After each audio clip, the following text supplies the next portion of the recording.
As you know, it's our tradition to give elaborate introductions of speakers. We often focus on the breadth of their accomplishments, the strength of their leadership, and the magnitude of their responsibilities. Today, clearly, that is not necessary.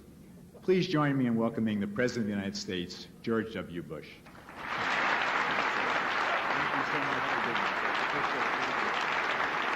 Thank you all. Thank you very much.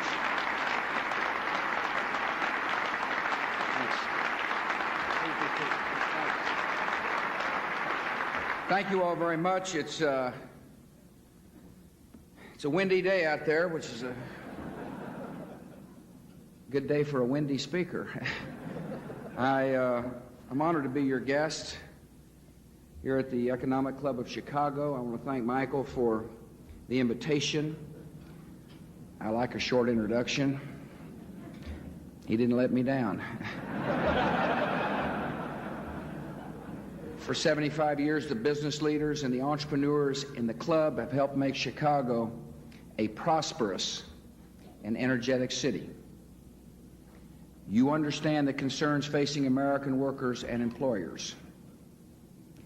And you believe, as I do, that we must address those concerns honestly and aggressively. We cannot be satisfied until every part of our economy is healthy and vigorous. We will not rest until every business has a chance to grow. And every person who wants to find work can find a job. This is one of America's great cities. And one of the reasons why is because you have a great mayor in Richard Daley. We're from different political parties, but we have some things in common. We both married above ourselves.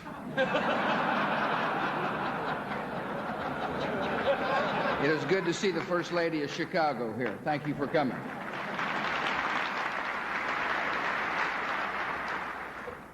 We both have famous and influential brothers.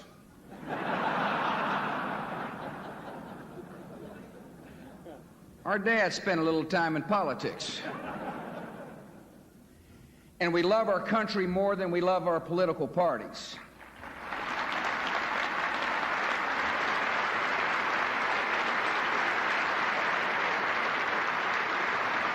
The thing I like most about the mayor is he gets the job done for the people of Chicago. And Mr. Mayor, I'm proud to call you friend.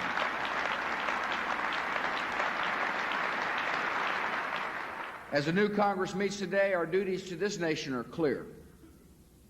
We have a responsibility to meet great dangers to our country, wherever they gather. We will continue to hunt down the terrorists all across the world. Cell by cell, we are disrupting their plans. One by one, we're showing these merciless killers the meaning of justice. We're also confronting the outlaw regime in Iraq that lives by violence and deception and is arming to threaten the civilized world. The world's demands are clear. For the sake of peace, Saddam Hussein must disarm himself of all weapons of mass destruction and prove that he has done so. Should he choose the other course?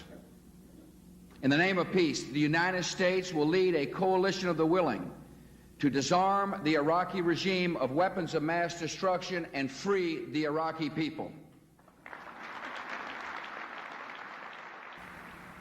As we deal with the dangers of our time, different circumstances require different strategies. Yet our resolve in each case will be clear. We will not permit any regime to threaten the freedom and security of the American people or our allies and friends around the world.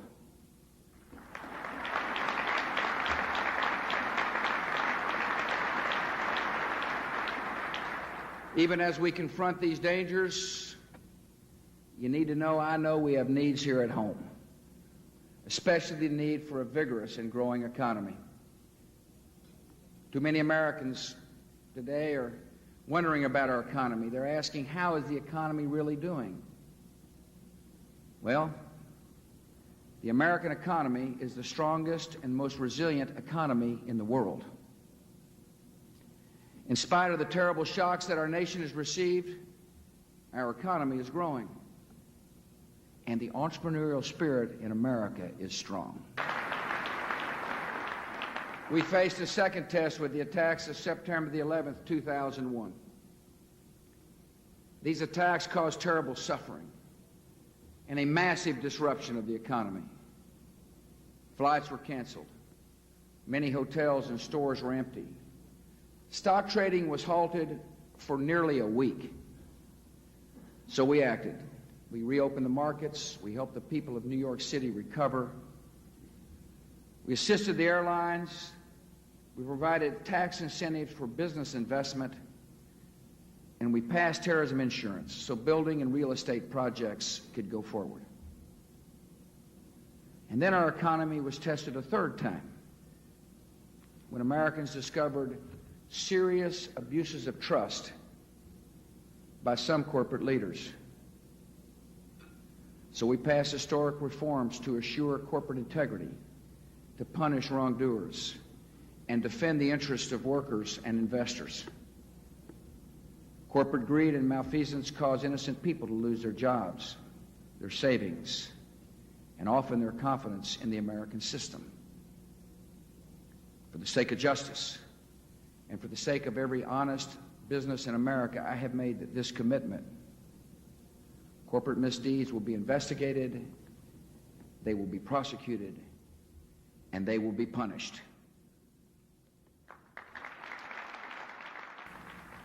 Our first challenge is to allow Americans to keep more of their money so they can spend and save and invest. The millions of individual decisions that support the market, that support business, and help create jobs. Consumer spending accounts for about 70% of our economy. It has been the driving force of our recovery.